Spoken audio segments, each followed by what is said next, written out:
নিমাইগঞ্জ নামে একটা গ্রাম ছিল। গ্রামের একদম শেষ প্রান্তে বিলের ধারে নিচু জমিতে মাটির একটা ঘরে থাকত দিনু নামের এক জেলে। পরিবারের স্ত্রী মিনতি, ছেলে নিমাই আর বৃদ্ধ বাবাকে নিয়ে সুখেই দিন কাটত দিনুর। সে বিল থেকে মাছ ধরে সেগুলো বিক্রি করেই সংসার চালাতো। হ্যাঁ, এই মিনতি, এই যে দেখছো দেখছো এই বিলটা আমার দাদুর সময় থেকে না আমাদের রোজগার জুগিয়ে আসছে। বাবার সময় থেকেই আমরা এখানে জাল ফেলে মাছ ধরি, তাই দিয়ে চলে যায় আমাদের সংসার। এই নিচু জমিটা বৃষ্টি হলে জল উঠে যায়, কিন্তু মাটি খুব ভালো, ঘর বানাতে বেশ সুবিধে হয়েছিল। নইলে অত দূর থেকে রোজ এখানে মাছ ধরতে আসা খুব মুশকিল হচ্ছিল। তাজা বলেছ বৌমা, জমিদার বাবু এই জমিটা কেনার জন্য নেহাতি অতগুলো টাকা সেই সময় ধার দিয়েছিল। এমনি এমনি তো ধার দেয়নি বাবা, তার জন্য আমাদের ওই মোটা অঙ্কের সুদ দিতে হয় প্রতি মাসে। হ্যাঁ গো, ঋণের মেয়াদ তো শেষই হয়ে এলো, এখনো তো ঋণের আসল ফেরত দেওয়া বাকি। সময়সীমা পেরিয়ে গেলে জমিদার যে বলেছিলেন এই জমিটা উনি নিয়ে নেবেন। হ্যাঁ, তুমি কিছু চিন্তা করো না গো গিন্নি। হ্যাঁ, এই মাছ বেচে আমি কিছু টাকা জমিয়েছি, সেই টাকা দিয়ে আমি জমিদারের সব ঋণ শোধ করে দেবো। হ্যাঁ হ্যাঁ, এই দেখেছো কথায় কথায় কত দেরি হয়ে গেল গো। হ্যাঁ, এখন আমি হাটে যাই। এখনই যাবি খোকা? কিছু মুখে দিয়ে যা। বৌমা, কিছু খাবার দাও ওকে। না বাবা, আর কিছুক্ষণ পরই তো সবাই হাটে চলে আসবে। বেশি বেলা হয়ে গেলে না ওই লোকজন মাছ না নিয়ে চলে যাবে, আবার এতগুলো মাছ সব নষ্ট হবে। হ্যাঁ রে দিনু, আজকে এত দেরি করলি যে? হ্যাঁ, মানে ওই মাছ ধরতে ধরতে একটু দেরি হয়ে গেছিল গো। হ্যাঁ, আমরা তো ভাবলাম আজ তুই আসবেই না, আর আমাদের আজ আর মাছ খাওয়াও হবে না। আমা, সে কি কথা গো, এখানে তো অনেকে মাছ বিক্রি করে, তাহলে তোমাদের মাছ খাওয়া কেন হতো না? সবাই কি আর তোর মতন টাটকা জ্যান্ত মাছ বিক্রি করে নাকি? ওদের কাছে হয় বরফের মাছ, আর নইলে মরা পচা মাছ। নিজেদের গ্রামের বিলের টাটকা মাছ তুই ছাড়া তো আর কেউই বেচে না রে। দে দেখিনি আমাকে 1 কেজি মাছ দে। দিনু মাছ বিক্রি করে অনেক টাকা উপার্জন করে। সেই টাকা দিয়ে সে মাংস আর অনেক আনাজ কিনে বাড়ি ফেরে। মিনতি রান্না করছে, উনুনে রান্না চাপানো, বাইরে প্রচণ্ড বৃষ্টি পড়ছে। দিনু একেবারে ভিজে গেছে। গিন্নি, হ্যাঁ, আজ বাজারে মাছগুলো ভালো দাম পেল। হ্যাঁ, এই দেখো কত সবজি এনেছি, জমিয়ে রান্না করো তো।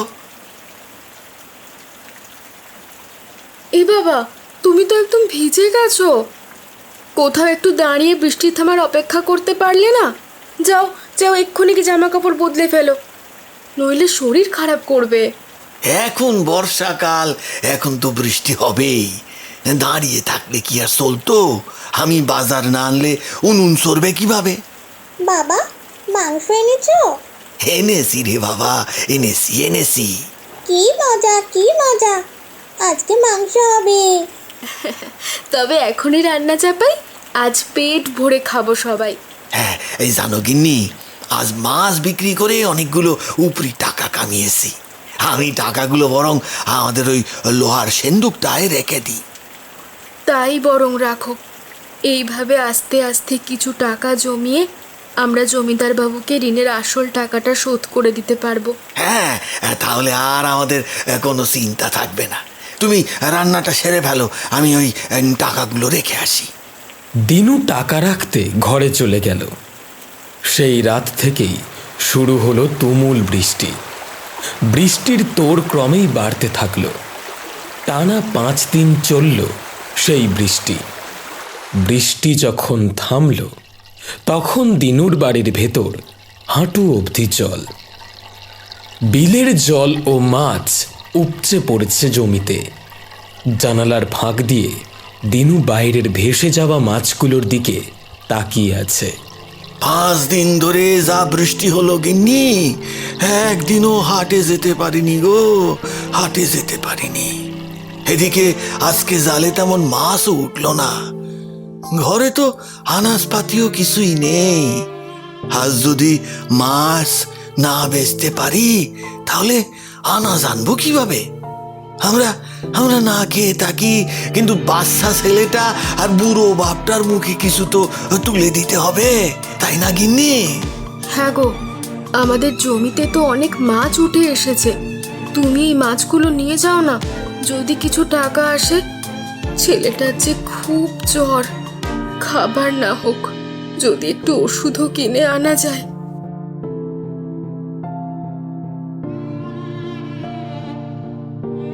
এ কি রে দিনু, টাটকা মাছের লোভে আমি তোর কাছে আসতাম, যা দাম চাইতিস তাই দাম দিতাম, কিন্তু তুই আজকে আমাদের পচা মরা মাছ গোছাচ্ছিস? ছি ছি। এমন করে বলো না গো, এমন করে বলো না।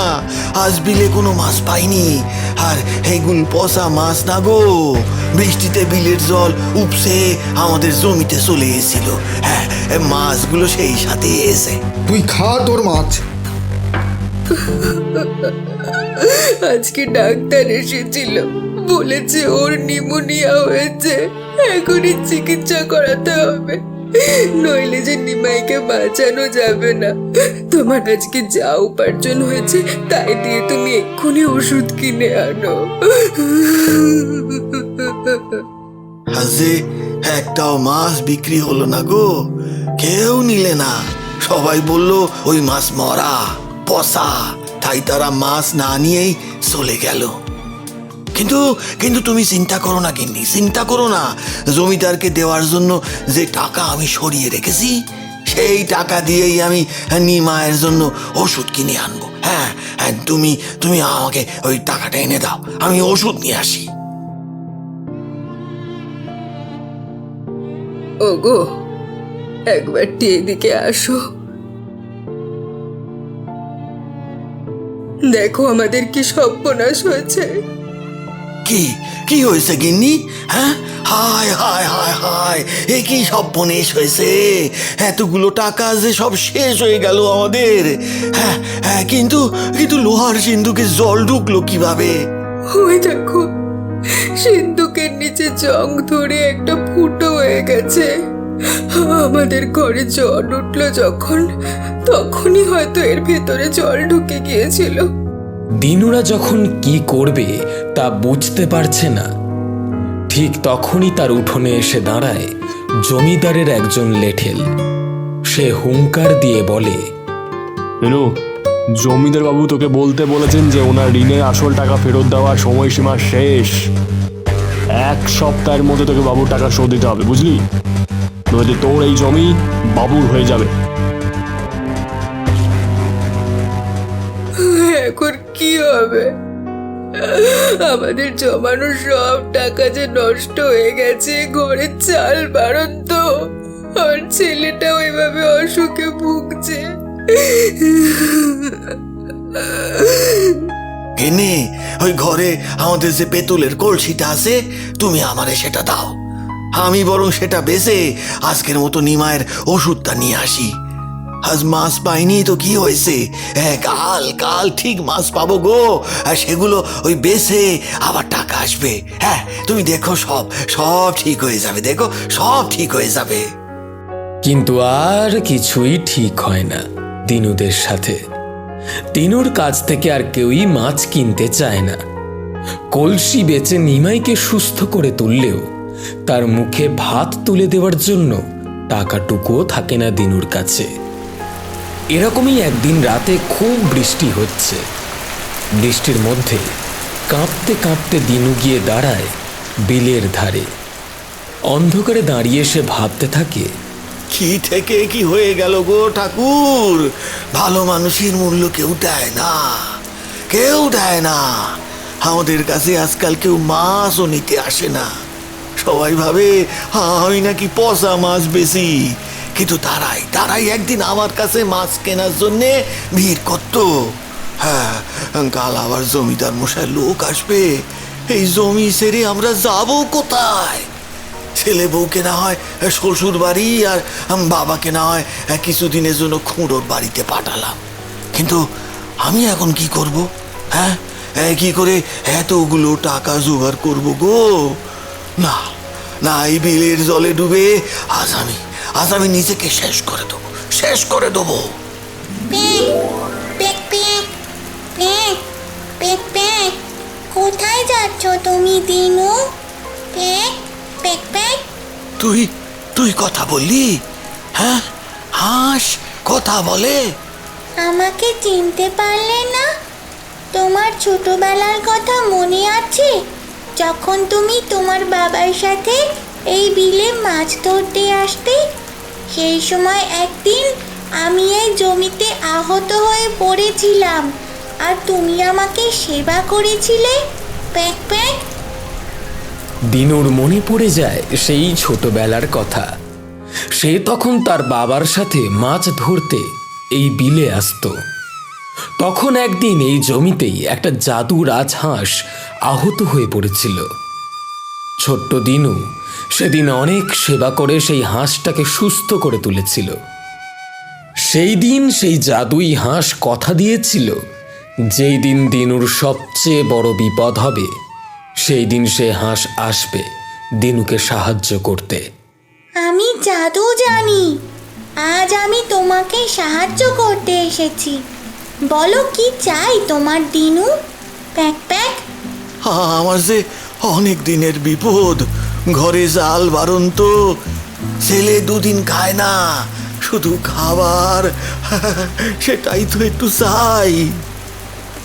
তুমি চাইলে সোনা দানা চাইতে পারতে, কিন্তু তুমি চাইলে শুধু খাবার। তুমি ভালো মানুষ দিনু, তাই আমি তোমাকে আশীর্বাদ দিলাম। কাল থেকে তোমার ঘরে অভাব থাকবে না। এই বিল দিয়েই দুটো হাঁস আসবে তোমার বাড়িতে। সেই হাঁসগুলোকে তাড়াবে না, পুষে রাখবে। ওই হাঁস ডিম পারলে তার সংখ্যায় দ্বিগুণ হয়ে যাবে। পরের দিন সকালে বিলের জলে সাঁতার কেটে দুটো হাঁস দিনুর জমিতে এসে ওঠে। হাঁসেরা রাতে ডিম পাড়ে। রাতের অন্ধকারে সেই ডিমগুলো জাদুময় আলোয় জ্বলজ্বল করে ওঠে। কিছুদিন পরের ঘটনা। দিনু, দেখো, ডিমগুলো আগের চেয়ে দ্বিগুণ হয়ে গেছে। হ্যাঁ, মিনতি ঠিক বলেছ, এই ডিম যে আমাদের জীবন বাঁচাবে গো। হ্যাঁ, আমি এক্ষুনি দোকানে গিয়ে বেঁচে আসি। কি অদ্ভুত রে দিনু তোর এই হাঁসের ডিমগুলো! এই ডিমের স্বাদ একেবারে স্বর্গীয়। জানিস, 1 মাসে তোর এই ডিমের জন্য আমি কত লাভ করেছি। দিনু, আমাদের ক্ষমা করিস, তোকে আমরা ভুল বুঝেছিলাম। পুরনো কথা আমি কিছু মনে রাখিনি গো, তুমিও মনে রেখো না। তা বটে। দে দে দে দেখি, আমাকে 2 ডজন ডিম দে দেখি। দিনু হাসতে হাসতে ডিম দেয় পরেশকে। জাদুই রাজহাঁসের আশীর্বাদে দিনুর ঘরে সচ্ছলতা ফিরে এসেছে। মাটির ঘর এখন পাকা। জমিদারের ঋণ সে শোধ করে দিয়েছে। তার উঠোনের সবজির বাগান হয়েছে। হাঁসগুলো দিনু যত্নে রাখে। তারা ডিম পাড়ে, আর সেই ডিম বেচেই সে তার দিন যাপন করে। দিনু একদিন বাগানে গিয়ে দাঁড়ায়, হাঁসগুলোকে দেখে, তাদের সাথে কথা বলতে থাকে। তোদের জন্যেই আজ আমাদের ঘরে আলো জ্বলছে রে। ধন্যবাদ তোদের, অনেক ধন্যবাদ। তার এই কথার প্রত্যুত্তরে একটা হাঁস প্যাঁক প্যাঁক করে ডেকে ওঠে, যেন তাকে ধন্যবাদ বলছে ছোটবেলায় তার প্রাণ বাঁচানোর জন্যে।